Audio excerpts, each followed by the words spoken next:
హరి ఓం. పరమేశ్వర స్వరూపైన సభకి నమస్కారం. పరమశివుడు మహానుభావుడు. సమస్త వేదముల చేత ప్రతిపాదింపబడినటువంటి పరబ్రహ్మస్వరూపము ఆ పరమశివుడే.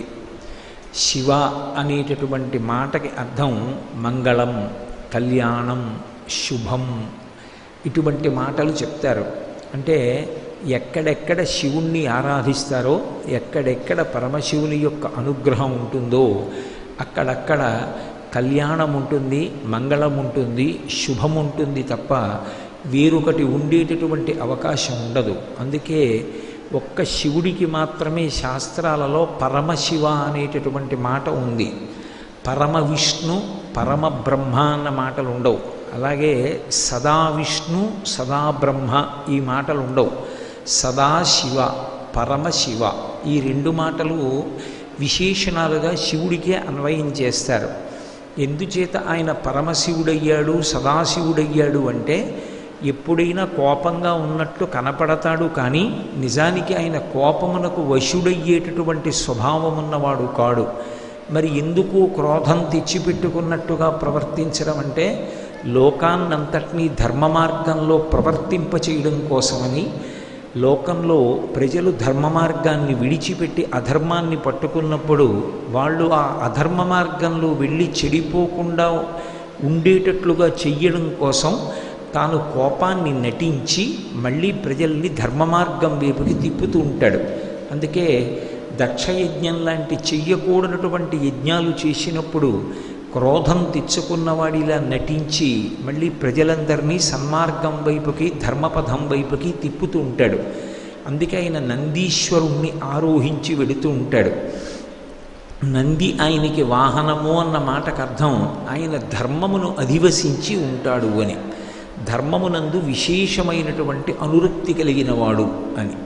అటువంటి పరమశివుడు విశేషమైనటువంటి కరుణాహృదయుడు.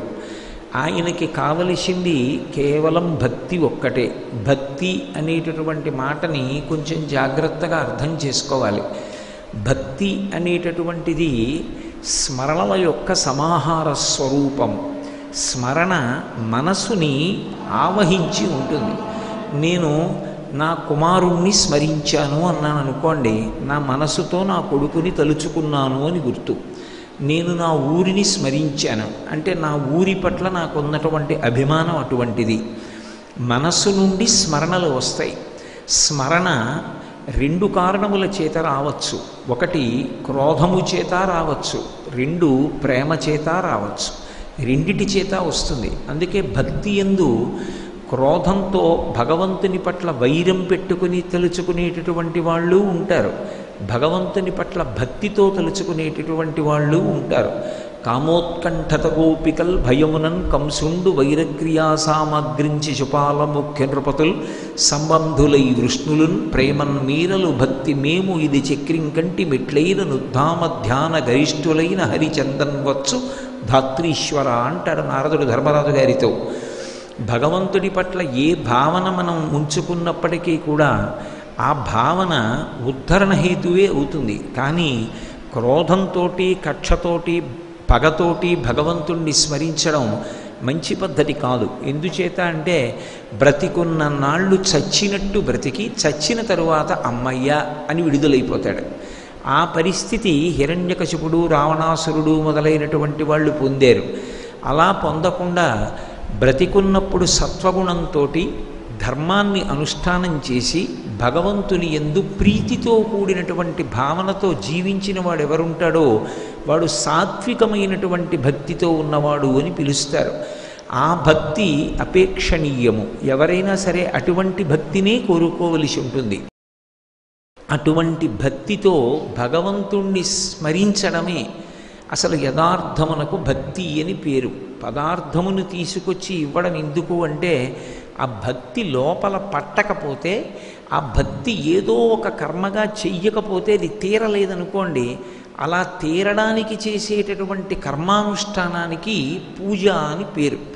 నాకు నా కొడుకంటే విపరీతమైనటువంటి ప్రేమ అనుకోండి, ఓసారి నా కొడుకు రెండు చేతులు పట్టుకుంటాను గట్టిగా, నా కొడుకుని కౌగిలించుకుంటాను, వాడికో మామిడి పండు పెడతాను, వాడికో కొత్త బట్టల జత కొనిస్తాను, వాడు సుఖంగా ఉంటే చూసి నేను సంతోషిస్తాను.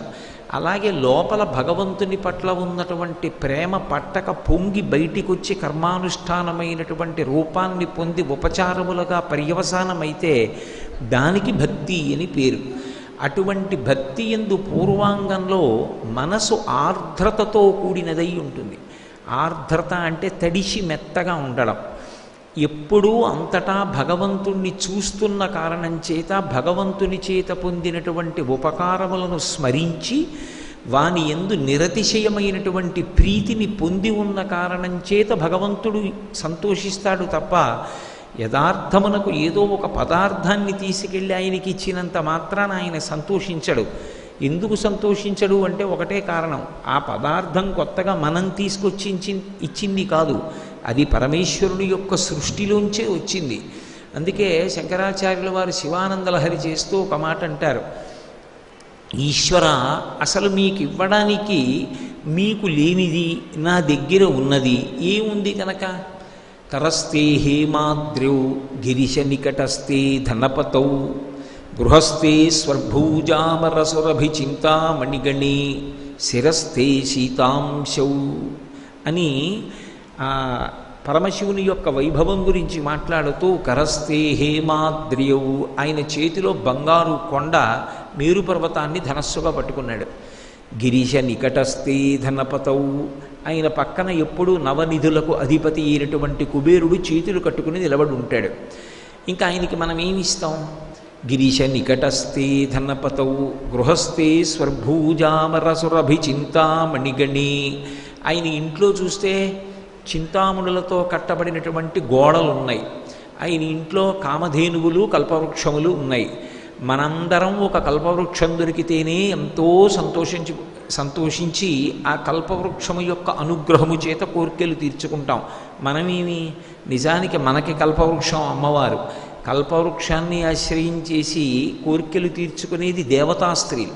శంకర భగవత్పాదులు సౌందర్యలహరి చేస్తూ అంటారు, నఖైర్నాకస్త్రీణాం కరకమల సంకోచ శిశిభి తరూణాం దివ్యానాం హసతైవతే చండిచరణౌ ఫలాని స్వశ్చేభ్యః కిసలయకరాగ్రేణ దదత దరిద్రేభ్యో భద్రాం శ్రియమనిశమహ్నాయ దదతౌ అంటారు.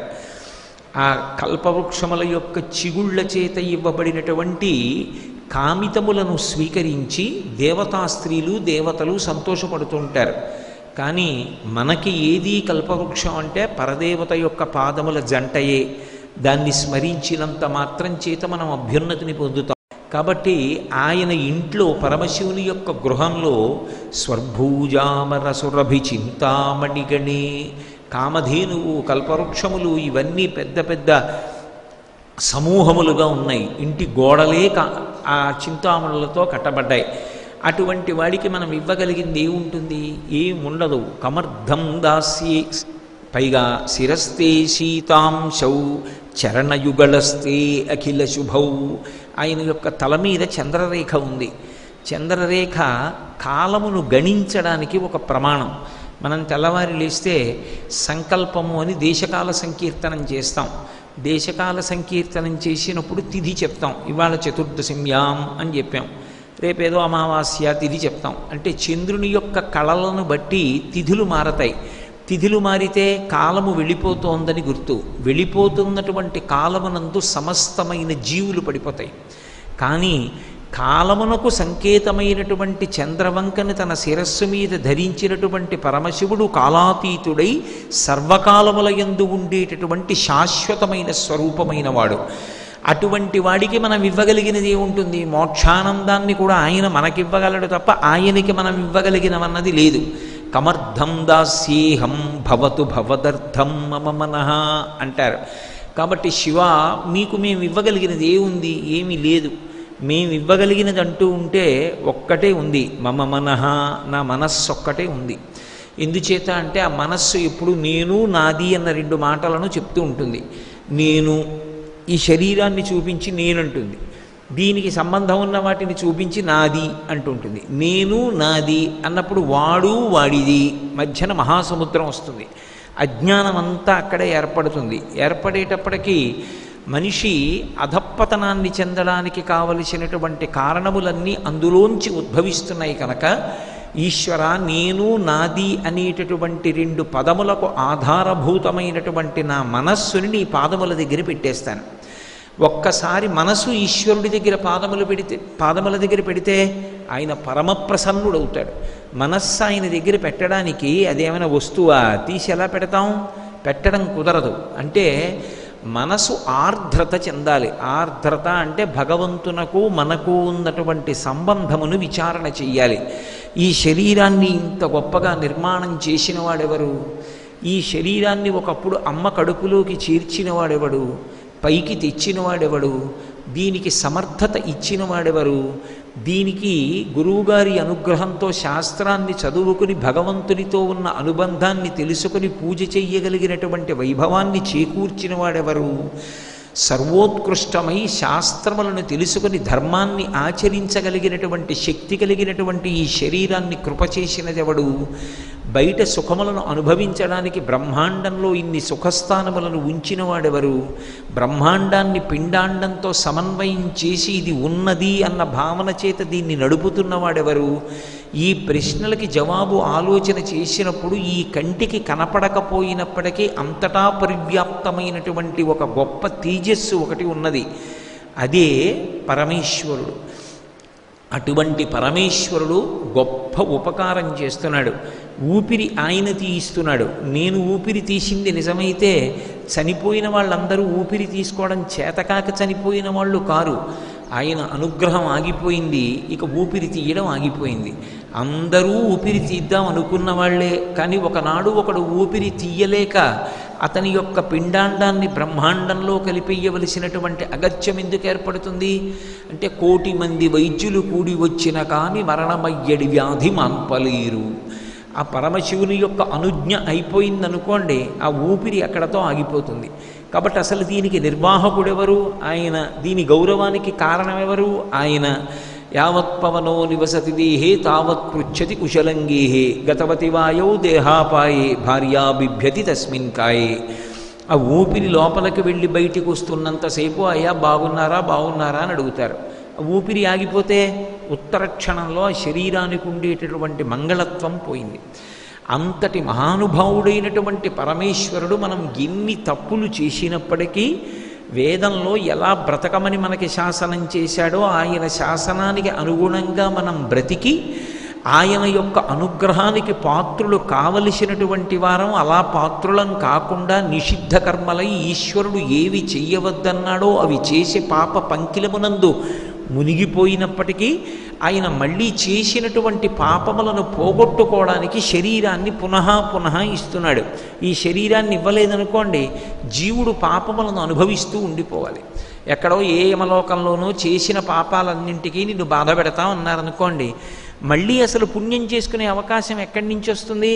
అందుకే ఈ శరీరాన్నిచ్చి ఈ శరీరము చేత పాపములను అనుభవించగలిగినటువంటి అవకాశాన్నిచ్చి ఈ శరీరంతో మళ్ళీ పుణ్యం చేసుకునేటటువంటి అదృష్టాన్నిచ్చి ఈ శరీరంతో శాస్త్రాన్ని గురువుగారి దగ్గర తెలుసుకోగలిగినటువంటి అనుగ్రహాన్నిచ్చి తెలుసుకున్నటువంటి శాస్త్రాంతర్గతమైనటువంటి విషయములను అనుష్ఠాన పర్యంతంలోకి తెచ్చుకుని ధర్మము అన్న రూపంతో దాన్ని ఆచరించిన నాడు ఏ పాశములు మనని పట్టి పీడిస్తున్నాయో ఆ కర్మపాశములు తెగిపోవడానికి అవి కారణమవుతాయి. అలా గురువుని శాస్త్రాన్ని శరీరాన్ని భగవంతుడు ఇచ్చి ఉండి ఉండకపోతే మనం తరించడం అన్న మాట ఎప్పుడు వస్తుంది? అసలు ఉండదు. మనుష్య శరీరం ఒకటి ఇచ్చి మళ్ళీ శాస్త్రమిచ్చి శాస్త్రమును చెప్పగలిగిన గురువునిచ్చాడు కాబట్టి గురువు ద్వారా శాస్త్రాన్ని విని దాని మీద మక్కువ పెంచుకుని ధర్మాన్ని అనుష్ఠానం చేసి ఇక మళ్ళీ శరీరములలోకి వెళ్ళవలసిన అవసరమన్నా లేకుండా చేసుకోవడం, లేదా ఉత్తరోత్తర ఇంతకన్నా ధర్మమునందు పూనిక కలిగినటువంటి వైభవంతో కూడిన కర్మాచరణ చెయ్యగలిగినటువంటి అధ్యవసాయముతో కూడినటువంటి బుద్ధి కలిగిన మనుష్య జన్మ సంప్రాప్తమయ్యేటట్టుగా ప్రవర్తించగలగడం సాధ్యమవుతోంది. దీనికి కారణమైన వాడు పరమేశ్వరుడు కనుక ఆయన కన్నులకు కనపడాలని లేదు. ఒక్కొక్క నాడు మహాభక్తులైనటువంటి వారికి మాంసమునేత్రము చేత చూడడానికి యోగ్యమైన రీతిలో దిగి వచ్చాడు. ఒక్కొక్క నాడు ఆయన అలా అందరికీ ఎదురుగుండా కనపడాలనేం లేదు. ఇక్కడే ఈ లోపలే హృదయ గుహలో ఉంటాడు. హృదయ గుహలో ఉండి ఎవరు అంతర్ముఖత్వాన్ని పొంది వెనక్కి వెళ్ళగలరో అలా లోపలికి వెళ్ళగలిగినటువంటి వారు ఆ తత్వాన్ని దర్శనం చేసి అద్వైతానుభూతిలో అది తప్ప వేరొకటి లేదన్న ఒకే ఒక్క భావన యందు అనుభవంగా ఆనందించి సంతోషించి తరిస్తూ ఉంటారు. అటువంటి అవకాశాన్ని ఇవ్వగలిగినటువంటి మహాప్రజ్ఞావంతుడు, దయామయుడు, కరుణార్ద్ర హృదయుడు పరమేశ్వరుడు. ఆయన్ని ఆశ్రయించి ఒక మాట అడిగారు. అసలు తరించుట అన్న మాట ఎవరికి అన్వయం అవుతుంది? ఒక్క మనుష్యునికే అన్వయం అవుతుంది. మిగిలిన పిపీలికాది పర్యంతంలో ఏ ప్రాణికి తరించడం అనేటటువంటి మాట ఉండదు. ఎందుచేత అంటే ఏదో మిగిలిన కుక్కలు, పందులు, పిల్లులు, నక్కలు ఉన్నాయనుకోండి, వాటికి తరించడం అన్న మాట ఎందుకు ఉంటుంది? వాటికి ఇవాళ ఈ ఉపన్యాసం వినడానికి రావలసిన అవసరం ఏముంటుంది? వాటికి ఎవరు ఆహ్వానం పలుకుతారు? ఒకవేళ వచ్చాయి అనుకోండి, వస్తే మాత్రం అవి ఇక్కడ విని ఏమిటి తెలుసుకుంటాయి? తెలుసుకోవడానికి జ్ఞానం లేదు. కాబట్టి తెలుసుకునుట, ఆచరించుట, ఆచరించినటువంటి కర్మానుష్ఠానము చేత ఈశ్వరుని యొక్క కృపచేత కర్మపాశములను త్రెగవేయుట, తెగిపోయినటువంటి పాశముల చేత పశుపతి యందు పశువైనటువంటి మనుష్యుడు కలిసిపోవుట, ఇవి లభ్యమవడానికి అత్యంత ప్రధానమైనది ఏది అంటే మనుష్యుని యొక్క శరీరం. ఈ మనుష్య శరీరాన్ని ఇచ్చినటువంటి పరమేశ్వరుడు మనం తరించలేక ఇదే మనుష్య శరీరంతో ఆచరించవలసిన ధర్మాన్ని ఆచరించకుండా కేవలం అప్పటికప్పుడు సుఖంగా సంతోషంగా ఉంటుందనేటటువంటి ఆకర్షణ చేత వేద విరుద్ధమైనటువంటి విషయములను, అధర్మాన్ని అనుష్ఠానం చేసి దాని వలన విశేషమైనటువంటి పాపాన్ని పొంది మళ్ళీ ఆ పాపాన్ని పోగొట్టుకోవడానికి ఎన్నో కోట్ల జన్మల ఉపాధులు స్వీకరిస్తుంటే, అయ్యా మేము తేలికగా తరించడానికి ఏమైనా అవకాశం ఉందా అని ఒకనాడు మనుష్య జాతి అంతటి పనుపున పరమశివుణ్ణి ప్రార్థన చేశారు. ప్రార్థన చేస్తే ఆయన 4 విషయాలు లోకానికి చెప్పాడు. తరించాలనేటటువంటి అనురక్తి ఒకటి ఉంటే, తరించుట అన్న మాటకు అర్థం ఏమిటంటే దాటుట అని. మళ్ళీ మళ్ళీ పుట్టి మళ్ళీ మళ్ళీ శరీరం విడిచిపెట్టవలసినటువంటి దుర్గతి నుండి దాటిపోవాలి అంటే ఆ భగవంతుని యొక్క అనుగ్రహంతో జనన మరణ చక్రాన్ని, ప్రవాహాన్ని ఎవరు దాటుతారో వాళ్ళు తరించారు అంటారు. ఆ తరించడం అనేటటువంటిది సాధారణంగా ఒక్క మనుష్యునికే అన్వయం. ఎక్కడో శ్రీకాళహస్తి లాంటి క్షేత్రాల్లో ఒక పాము, సాలెపురుగు, ఏనుగు వంటివి తరించి ఉండవచ్చు. కానీ సిద్ధాంతరీత్యా తత్వత మనుష్య శరీరం ఒక్కటే తరించడానికి కావలసినటువంటి ఉపకరణములతో ఉంటుంది. ఇతర శరీరములకు ఆ ఉపకరణములు ఉండవు. దానికి ప్రధానమైనది ఏది అంటే జ్ఞానము, తెలుసుకుని అనుష్ఠానం చేసేటటువంటి శక్తి ఒక్క మనుష్య శరీరానికే. అయ్యా మేమేమో కామక్రోధాది అరిషడ్వర్గానికి, ఇంద్రియముల యొక్క ప్రలోభానికి వశమైపోయి ఆకర్షింపబడుతున్నాం. మరి ఎలా? మేము తరించడానికి ఏమైనా సులభమైన మార్గం ఇంకొకటి ఉంటుందా? చెప్పవలసింది అని అడిగారు. అడిగితే ఒకానొకనాడు పరమశివుడు అనుజ్ఞ ఇచ్చాడు. దర్శనాదభ్రసదసి జననాత్ కమలాలయే కాశ్యాంతు మరణాన్ముక్తి స్మరణాత్ అరుణాచలే. ఈ 4 శైవక్షేత్రాలే. ఈ 4 మొట్టమొదటిది దర్శనాదభ్రసదసి. మీరు వెళ్ళి చిదంబర క్షేత్రంలో ఎలా దర్శనం చెయ్యాలో అలా దర్శనం చెయ్యగలిగితే, అలా చెయ్యగలిగినటువంటి వాడు ఈశ్వరుని యొక్క అనుగ్రహము చేత పాపరాశిని ధ్వంసం చేసుకుని మోక్షాన్ని పొందుతాడు. ఇక్కడ సాధారణంగా ఒక అనుమానం ఉంటుంది. ఏమిటండి, వెళ్ళి ఒక్కసారి అలా దర్శనం చేసినంత మాత్రం చేతనే చేసినటువంటి పాపరాశి అంతా ధ్వంసమైపోతుందా అని. పెద్ద దూది కుప్ప ఒకటి వేశాను అనుకోండి, పర్వతమంత దూది కుప్ప వేశాను. అందులోకి వెళ్ళి ఒకే ఒక్క నిప్పు నెరుసు ఒకటి పడింది, చాలదా ఆ దూది పర్వతం కాలిపోవడానికి? భగవంతుని యొక్క అనుగ్రహంతో కూడుకున్నటువంటి కటాక్ష వీక్షణము చాలు మన పాపరాశి ధ్వంసమైపోవడానికి. అలా ధ్వంసం అవడానికి కారణాల్లో ఒకటి చిదంబర క్షేత్ర దర్శనం.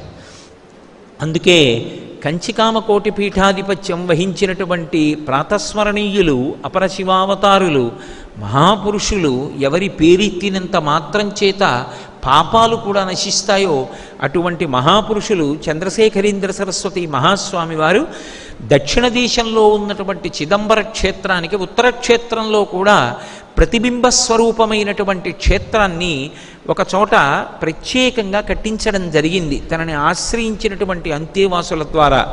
చిదంబర క్షేత్రం అంత గొప్ప క్షేత్రం. చిదంబర క్షేత్రంలో ఉండేటటువంటి పరమశివుని యొక్క స్వరూపం ఆకాశ స్వరూపము అని పిలుస్తాం. మనకి 8 మూర్తులున్నాయి. పరమశివుని యొక్క సాకార రూపములను 8గా చెప్తారు తత్వతః. అంటే అసలు నిరాకారముగా అంతటా నిండి నిబిడీకృతమైపోయినటువంటి శివస్వరూపాన్ని లోపల ఎవరు ధ్యానము చెయ్యగలడో వాడు ధన్యాత్ముడు. అభిషేకం చెయ్యడం గొప్ప కాదు, అభిషేకం చెయ్యడానికి ముందు శివలింగము యొక్క స్వరూపాన్ని ధ్యానం చేసిన వాడెవరో, ఎలా చెయ్యాలో తెలుసుకుని ధ్యానం చేసిన వాడెవరో వాడికి కేవలము ఆ ధ్యానము చేత సమస్తమైన కోర్కెలు తీరిపోతాయి.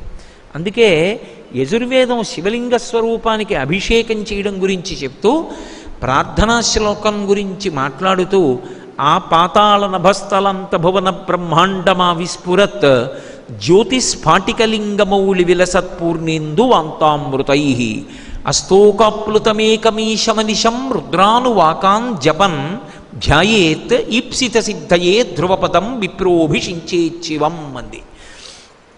పాతాళం నుంచి ఆ పైకి నిండిపోయినటువంటి అంతరిక్షం వరకు నిండి నిబిడీకృతమైపోయినటువంటి శివలింగ స్వరూపం ఒక గుడ్డు ఆకారంలో ఉంటుంది. బ్రహ్మ అండము. ఆ అండాకృతిలో ఉండేటటువంటి ఈ బ్రహ్మాండానికి అంతటికీ పైన చంద్రబింబం ఉండి అందులోంచి అమృతధారలు పడుతుంటాయి. అమృతధారలతో తడిసిపోయినటువంటి ఈ బ్రహ్మాండాన్నంతటినీ ఒక లింగస్వరూపంగా భావించి దానిని కౌగిలించుకుంటే, దాన్ని ముట్టుకుంటే చల్లగా తగులుతుంది. అలా తాను అభిషేకం చెయ్యబోయే ముందు శివలింగం వంక చూసి విస్తారాన్ని ఎవడు ధ్యానం చేస్తాడో, మళ్ళీ దాని సంక్షిప్త స్వరూపాన్ని ధ్యానం చేస్తాడో వాడికి ధ్యాయేత్ ఈప్సిత సిద్ధయే. అంటే శివలింగం ఇలా గుండ్రంగా ఉంటుంది, అది ఇలా ఇలా ఇలా పెరుగుతూ వెళ్ళిందనుకోండి, ఈ శివలింగంలోకి నేను కూడా వెళ్ళిపోతాను, అభిషేకం చేసే నేను కూడా శివలింగంలోనే ఉంటాను. అప్పుడు అది బ్రహ్మాండమంతా విస్తరించేస్తుంది. అప్పుడు దానికి అభిషేకం సహజంగా చంద్రమండలంలోంచి పడుతున్నటువంటి అమృతధారల చేత తడుస్తుంది.